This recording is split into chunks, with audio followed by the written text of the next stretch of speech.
Hi friends, welcome to Cute Family Vlogs. எல்லாரும் எப்படி இருக்கீங்க?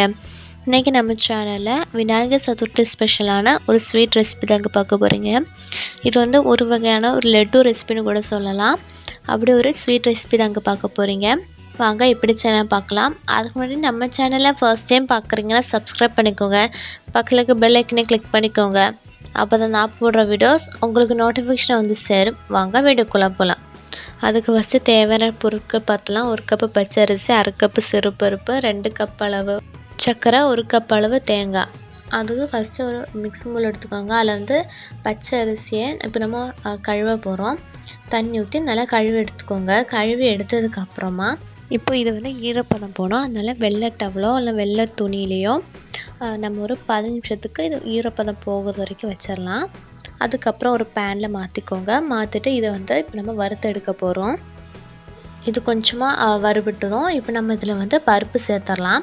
நம்ம எடுத்து வச்சா 1/2 கப் அளவு பருப்பும் சேர்த்துக்கோங்க. சேர்த்துட்டு அதையும் நம்ம நல்லா வறுத்தெடுத்துடலாம். இது வந்து லைட்டாக கலர் சேஞ்ச் ஆகணும். ஸோ அது வரைக்கும் வறுத்து எடுக்கணும். ரொம்ப கரிஞ்சிடக்கூடாது. லைட்டாக கலர் சேஞ்ச் ஆனாலே போதும். பாருங்கள், இந்த அளவுக்கு கலர் சேஞ்ச் ஆகிருக்கணும். இப்போ நம்ம இதை வந்து ஆற வச்சிடலாம். ஆற வச்சதுக்கப்புறம் ஒரு மிக்ஸி ஜாரில் சேர்த்துக்கோங்க. சேர்த்துட்டு இது வந்து அரைச்சி எடுத்துகிட்டு வந்துடலாம். பாருங்கள், இந்த அளவுக்கு அரைச்சி எடுத்துக்கோங்க. ரொம்ப பொடிசாக இருக்கக்கூடாது, நைஸாக இருக்கக்கூடாது. இந்த ரவை பதம் இருக்கும்ல, ஸோ அந்த அளவுக்கு இப்படி அரைச்சி எடுத்துக்கோங்க.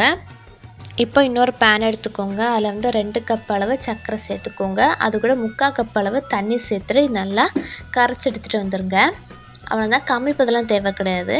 அதுக்கப்புறம் இன்னொரு நல்லா அடிகனமான பாத்திரம் எடுத்துக்கோங்க. அதில் வந்து 3 கப் அளவு தண்ணி சேர்த்துக்கோங்க. எதில் நம்ம அரிசி அளந்தோமோ அதுலேயே 3 கப் அளவு தண்ணி சேர்த்துக்கோங்க. சேர்த்துட்டு இது கூட நம்ம அரைச்சி வச்சுருந்தோம்ல, பருப்பும் அரிசியும் சேர்த்து பச்சரிசி சேர்த்து, ஸோ அதையும் சேர்த்துருங்க. சேர்த்துட்டு ஒரு தடவை நல்லா மிக்ஸ் பண்ணிடுங்க. அந்த தண்ணியோட இது வந்து நல்லா வெந்து வரணும். அந்த தண்ணியோட நல்லா வெந்து வரணும். ஸோ அது வரைக்கும் நம்ம வெயிட் பண்ணலாம். ஸோ இதை வந்து நல்லா மிக்ஸ் பண்ணிக்கோங்க. மிக்ஸ் பண்ணிவிட்டு ஒரு மூடி போட்டு மூடி வச்சுருங்க. பாருங்கள், இந்த அளவுக்கு நல்லா வெந்திருக்கணும். பாருங்கள், இப்போ நல்லா தண்ணியெல்லாம் உறிஞ்சு நல்லா வெந்து வந்துருச்சு. இப்போ நம்ம சர்க்கரை பாகில் சேர்த்துடலாம். அதை நல்லா வடிகட்டி சேர்த்துக்கோங்க. ஏன்னா அதில் தூசி இருக்கும். ஸோ அதனால் வடிகட்டிட்டு சேர்த்துக்கோங்க. அதை வந்து நல்லா மிக்ஸ் பண்ணுங்கள். கெட்டிகளாக தான் இருக்கும். அதை நல்லா உடச்சி விட்டு நல்லா மிக்ஸ் பண்ணிக்கோங்க. பாருங்கள், இப்படி 2 அளவுக்கு நல்லா மிக்ஸ் பண்ணிக்கோங்க. இந்த அளவுக்கு கெட்டியானதும் இதில் வந்து ஒரு 2 ஸ்பூன் அளவு நெய் சேர்த்துக்கோங்க. பாருங்கள், இப்படி 2 ஸ்பூன் அளவு நெய் சேர்த்துட்டு மறுபடியும் நல்லா மிக்ஸ் பண்ணிக்கோங்க. இதெல்லாம் மிக்ஸ் ஆனதும் லாஸ்ட்டாக நம்ம இதில் வந்து தேங்காய் சேர்த்துருக்கோம். துருவினா தேங்காய் சேர்த்துக்கோங்க. இல்லைன்னா அரைச்சி கூட தேங்காய் சேர்த்துக்கலாம். சேர்த்துட்டு மறுபடியும் நல்லா மிக்ஸ் பண்ணிடுங்க. இது வந்து கொஞ்சம் கெட்டி ஆகணும். பாருங்கள், இந்த அளவுக்கு கெட்டியானதும் இப்போ நம்ம ஸ்டவ் ஆஃப் பண்ணிவிட்டு இதை ஆற வச்சுக்கலாம். ஆற வச்சுட்டு இது வந்து உருண்டை பிடிச்சிக்கோங்க.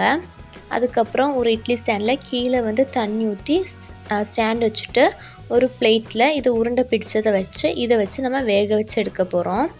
பாருங்கள், இப்போ வந்து இது வந்து வெந்துருச்சு. இது வேகிறதுக்கு ஒரு 10 நிமிஷம் ஆகும். இது இப்போ வந்து நான் வந்து பிச்சு காமிக்கிறேன். பாருங்கள், எவ்வளோ சாஃப்டாக இருக்கு பாருங்கள். இந்த மொத்திச்சூர் லட்டு மாதிரி உள்ள பூந்தி இருக்க மாதிரிலாம் இருக்கும். அவ்வளோ டேஸ்ட்டாகவும் இருக்குங்க. நீங்களும் ட்ரை பண்ணி பாருங்கள். இந்த வீடியோ உங்களுக்கு பிடிச்சிருக்குன்னு நினைக்கிறேன். பிடிச்சிருந்தா லைக் பண்ணுங்கள், ஃப்ரெண்ட்ஸ் அண்ட் ரிலேட்டிவ்ஸோட ஷேர் பண்ணுங்கள், அண்ட் ட்ரை பண்ணி பார்த்துட்டு கமெண்ட் பண்ணுங்கள். இன்னொரு நல்ல வீடியோவில் சந்திப்போம். டாட்டா, பை பை. தேங்க்யூ ஃபார் வாட்சிங்.